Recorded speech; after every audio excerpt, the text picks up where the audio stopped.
Welcome back to the Money Hour with your host and mortgage expert Tina Mitchell right here on 1150 AM KKNW, the Saturday, May 16th show. My goal is to keep you up to date on the latest news and trends in our local economy. Keep me tuned in. I promise I'll keep you informed. If you're listening to my show at a different day or time, you're listening to a rebroadcast to talk with myself or the guests that I have in studio today, you can call into the show at 1-855 400 1150. Again, that's 1-855 400 1150 or online at themoneyhour.com. In studio right now, Sher Klug with the Klug Real Estate Group, the Cascade team. And here I'm going to talk with Sher today about the 7 key reasons to hire a buyer's agent. And I want to give you a little bit of background about Sher.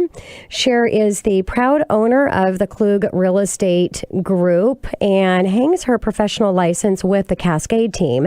She has been in a licensed real estate broker for 10 years and works with clients in the greater Seattle area and East Side. Her professional background includes administrative, marketing, business development, and finance, spanning more than 20 years of service. Throughout her career, she has worked in a fast-paced and demanding environments, dealt with time-sensitive and high-profile projects, and always have performed with the highest level of professionalism, integrity, and attention to detail. She uses these experiences and skill sets to ensure a smoother real estate transaction for you from start to finish. Sher works with buyers to find homes that meet their specific needs and reflects their personal lifestyles. She also uses her marketing and financial background as well as her home staging experience to help sellers sell their property at top market value and within a timely manner. Whether you're buying or selling a home, her goal is not only to meet your real estate needs, desires, and timelines, but to exceed your expectations throughout the entire process.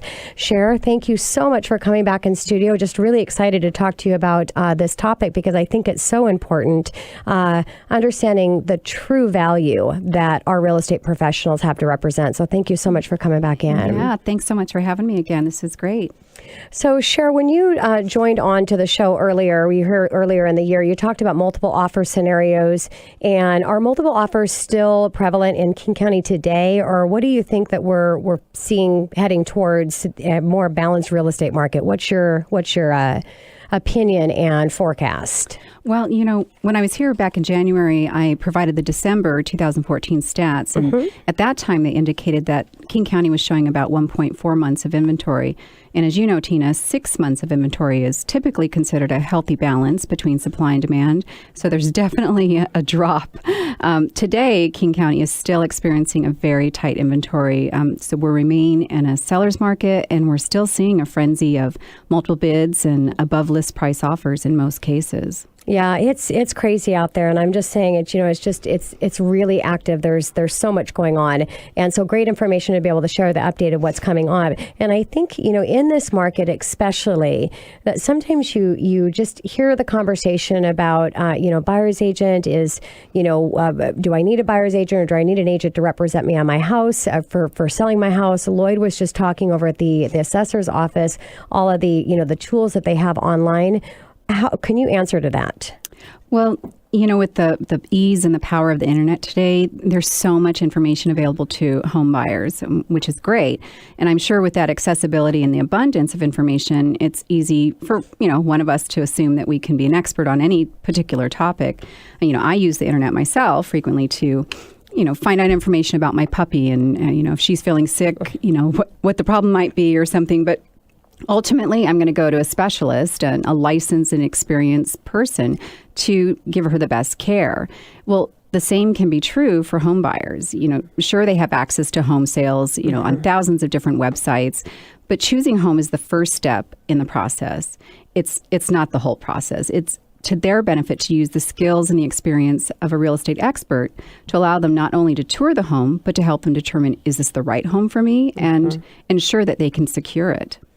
And Sher, that's a really good way to put it. I think it's just, you and I know because we're in the industry, me, not real estate, but on the mortgage side. And so I just tell my clients, really there's a lot of work that's done up front. And yes, they can, like you said, I mean, you can do research on anything, that's great, but you want to have an expert. But nobody really talks about, except in the industry, the work that's going to happen during the contract. So once that offer is actually accepted, that's when everything, really starts happening. That's when the work begins. Yeah. So what about a buyer that, because this can be a huge mistake, when a buyer goes, you know what, I just, there's all these multiple offers going on and there's an agent that's representing the seller. Why don't I just go to the seller's agent or the listing agent to have them represent me? Well, when they call the listing agent, I'm sure the listing agent's going to be happy to show the property and submit an offer on your behalf. But they are actually working for and are loyal to the seller. They have an agreement in place with the seller. So they want to get the seller the highest possible price and the most favorable terms. So with a buyer's agent, though, the loyalty is going to be to you, the buyer, and they can also save you time and money on your purchase, as well as assist you with any issues that might arise during the buying process. Makes total sense. And what other values could you lay out for a buyer's agent, Sher? Well, first of all, there's market knowledge. The buyer's agent will know how much that homes are that you're looking at should cost, and will be able to pull together a CMA or a comparable market analysis for you so that you know how the market's behaving.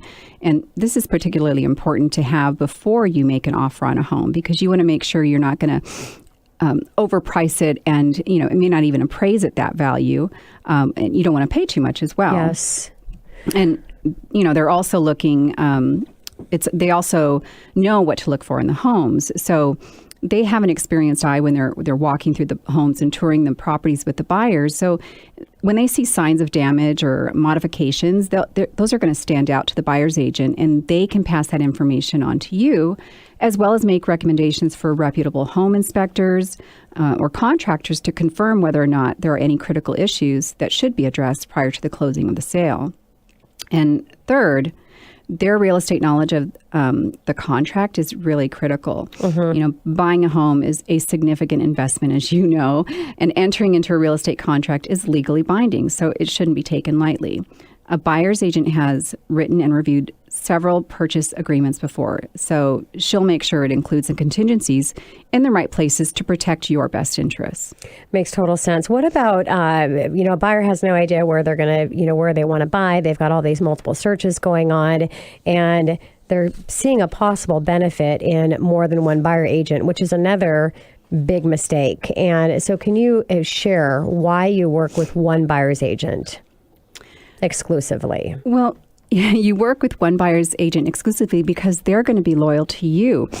They want to make the best use of their time as well. The time is money, not just for you, the buyer, but for the agents as well. So if they know that you're going to be working with several different agents, but they've got 4 other clients that they're working with exclusively, their loyalty and their time is going to be dedicated more to the ones that are willing to work exclusively with them. Makes sense. And you're, again, if you're trying to work with several different buyer's agents, you're just getting pieces of information, and they're not focused on your needs and your timelines. So it's just too scattered.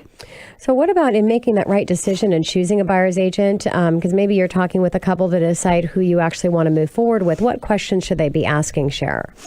Well, when you're looking for a buyer's agent to work with, one of the key things that's important is that they're a great communicator and that they have a cool head when they're negotiating on your behalf.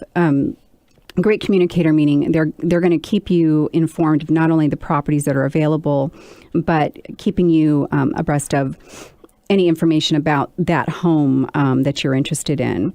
They also have to be tech savvy and able to use their tools to be more expeditious in getting offers presented in a timely manner on your behalf, as well as knowledgeable about the market and the real estate contracts, and really someone that's honest with you. If they don't know the information and they can tell you, I don't have that information, and I'll go find it for you. And also someone that can think outside of the box. That's probably the most important. Especially in this market. In this market, when there's so many variables to the transaction, one little thing, even during the inspection process, could come up. And when we get so emotional about the purchase as a buyer, we tend to focus on little things and it just becomes something bigger than it really has to be. Yeah. And someone thinking outside the box can kind of rein you back in and think of other ways to make the transaction come together. So what about a buyer agency agreement? Can you explain to my listeners in what that is? Yeah, the buyer's agency agreement is between the buyer and the brokerage. The brokerage is designating a specific agent to work with that buyer. And it's really just defining that they're going to work exclusively with the buyer's agent. It specifies the areas that they'll help search for properties on the buyer's behalf. It includes an expiration date. You can work with someone for 120 days, 90 days, even if you do like a temporary buyer's agency to just get a feel for, is this the right fit for me? Is this person someone that I want to continue to work with? You could just do a 2-week buyer's agency agreement. And then it covers the compensation, which is typically paid for by the seller. Mm-hmm. And then other agreements, like I often offer my buyers a free 1-year home warranty plan when they sign a buyer's agency agreement with me. So, Sher, let's just wrap this up. What are the other tips and reasons why my listeners should hire a buyer's agent? Well, they help you to understand your finance options and connect you with the professional mortgage brokers that can get you your home. They also are helping with professional negotiations. It's not just the contract, it continues into the inspection period. And they can act as an emotional filter. Buying a home is an emotional and stressful situation. And having an agent that's not emotionally attached to the outcome of the purchase will help be the voice of reason. And lastly, their services are free because their fees are paid through the seller at closing. That's a good point. The agent that represents the seller is paying 6% commission, 3% to go to for their services, and 3% goes to the agent representing the buyer. Yes, the buyer's agent would get the other half. Sher, we've got less than a minute here. Just really quickly, the most common mistake, one mistake that you see right now that buyers make to help my listeners. One mistake. I know there's a zillion of them. Most common. Oh gosh, not getting not having an agent. Well, okay. Not having an agent for sure. Not having an agent to guide you through the whole process, and the other one would be not getting pre-approved. So there you go. You heard it from my expert here today, representing in the real estate arena. That you've got to have an agent. I'm going to back you right there. You've got to have that representation. You have no idea what's coming up until you get under contract, and that's when all of that chaos can start if you don't have a good representation, and you got to be pre-approved. That's my arena. Same thing is with a realtor. You got to find the best of the best that's representing you to get through this maze of stuff that happens. It can be a fun process if you have the right people working for you. Sure. Thank you so much for coming back in studio. Can't wait to have you come back again. I appreciate it. Thanks so much, Tina. I appreciate it. Coming up next on the Money Hour, have you checked your beneficiary designation for your retirement account recently? Anton Cawthorn with Reberg Law Group right here in 1150 AM KKNW after this short break.